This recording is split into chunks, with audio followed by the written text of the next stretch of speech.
Hey everyone, welcome back to the channel. I'm Superhero Gamer, and today we're breaking down Constantine, the epic DPS in DC Worlds Collide.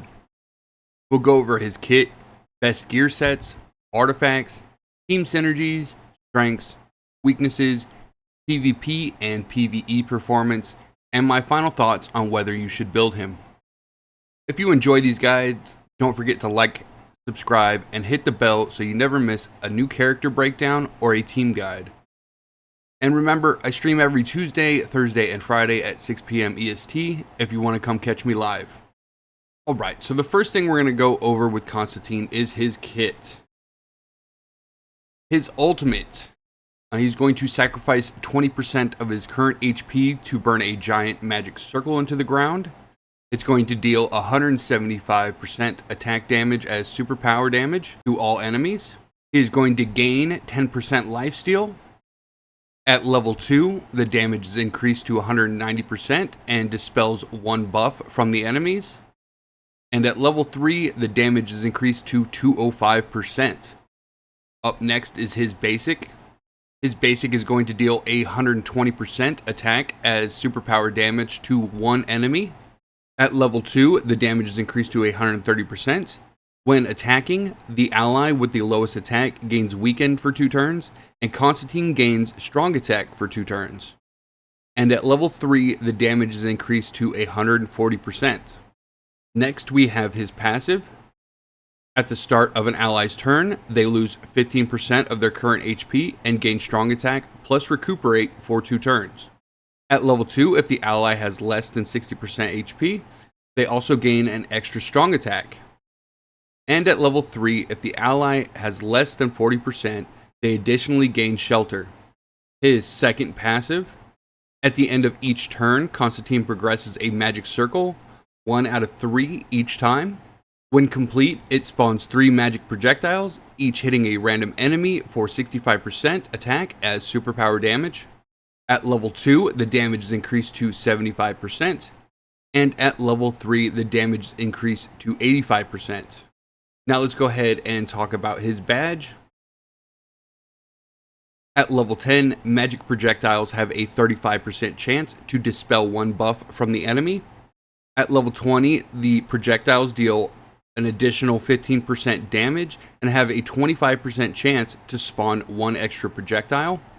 And at level 30, the projectile dispel chance is increased to 70%, and the extra projectile spawn has become a 100% chance to.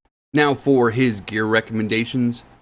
Constantine works best with a mix of damage and speed so he can cycle abilities quickly while hitting very hard. So the primary set is going to be 2 attack, 2 crit, and 2 speed. The attack is going to boost his raw damage. The crit increases his burst potential, and the speed keeps him progressing the magic circle faster. An alternative set that you can run is going to be 4 attack and 2 speed. This is good if you want to focus on raw damage, but you sacrifice some of your crit consistency with this build. And the other alternative build you can run is 4 speed and 2 attack.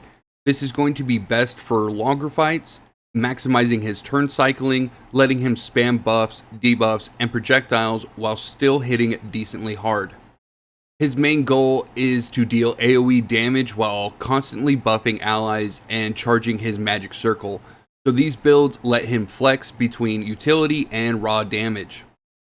Now as for the artifacts, the first one we are going to mention is the Chaos Crystal. This is going to be his best overall.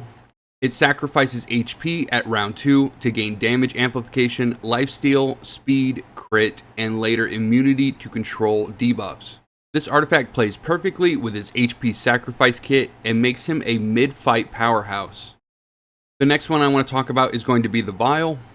This is going to provide sustain by healing him after damaging the ally with the highest HP. At higher levels, it also adds sturdy armor and hard hit buffs. This is going to be more of a niche, sustain focused option for you. Up next, I want to talk about the Lasso of Truth. This one is a little more focused on PvP.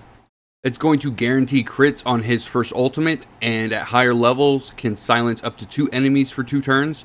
This is great for disrupting key enemy carries or supports that are going to bring the team back. And then for your free-to-play options, the first one I want to talk about is going to be the Enhanced Sphere Red. This one is just going to give a flat attack boost. It's decent for early game. The next one is going to be Enhanced Sphere Yellow. This helps him cut through tankier enemies with the armor piercing.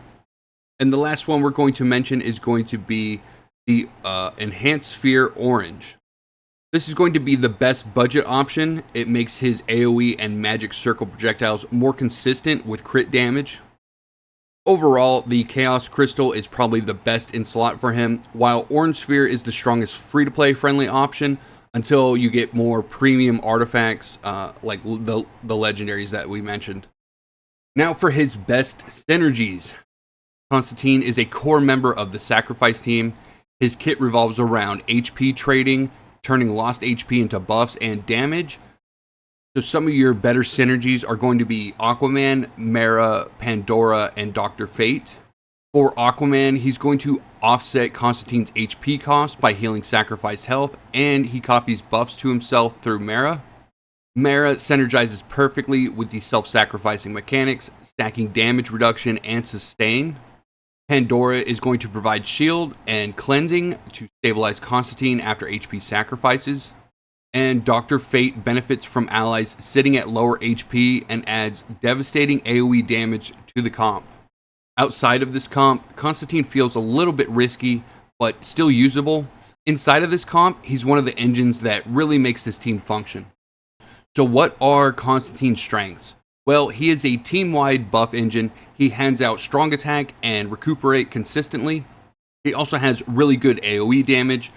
Ultimate and Magic Circle give him consistent multi-target pressure. He also has some pretty good buff utility. Other than applying Weaken to your allies, he's going to also give himself strong attack, which is not too bad. He is one of the core members of the Sacrifice team. Without him, the comp loses a lot of its consistency. And his badge utility is really good. He has a high buff dispel chance in his badge that makes him very viable in PvP. Now for his weaknesses. The HP cost can be considered as a weakness. Constantly sacrificing his HP and his allies' HP, he's going to require a lot of sustain. At this point in time, Constantine is also team locked. He's only really going to shine in the Sacrifice team and maybe a few other teams that can really utilize his skills. He is also an epic rarity that his shards are kind of hard to come by, so you can get shard gated while ranking him up. And he's also a setup DPS. The magic circle takes time to charge, so his full power doesn't really come in until about mid-fight. His performance in PvP and PvE. In Arena and Elite Arena, he is excellent when paired with Aquaman and Mera, as well as the rest of the Sacrifice team. He can punish defense comps without buffs, debuffs, and AoE. And he needs a lot of sustain, so to avoid crumbling from his own HP sacrifices, you're going to want to bring people that can heal him up. In PvE, he's great for long boss fights with strong AoE and buffs. However, he can be risky in content without healing or shields, since HP sacrifice stacks up and can really drain your characters. For my final thoughts on Constantine, he is an essential epic for the Sacrifice team. His ability to provide buffs and chip away with projectiles make him one of the most important pieces of the comp. On his own, he's risky and HP hungry, but in a Sacrifice team with Aquaman, Mera, Pandora, and Dr. Fate, he becomes a must-build character. If you're running that comp, you absolutely are going to need him. And that's my full breakdown on Constantine and DC Worlds Collide. Are you building Constantine for your Sacrifice team, or are you saving resources for another comp? Let me know down in the comments below. If this guide helped you out, make sure to like, subscribe, and hit the bell for more guides, team breakdowns, and banner reviews. I also stream every Tuesday, Thursday, and Friday at 6 p.m. EST, so come hang out live. Thanks for watching, and I'll see you guys in the next one. I know you told your friend you're not okay, and tell me what's wrong and why you never said you felt that way. And guess you're trying to stay strong and fake a smile until I look away.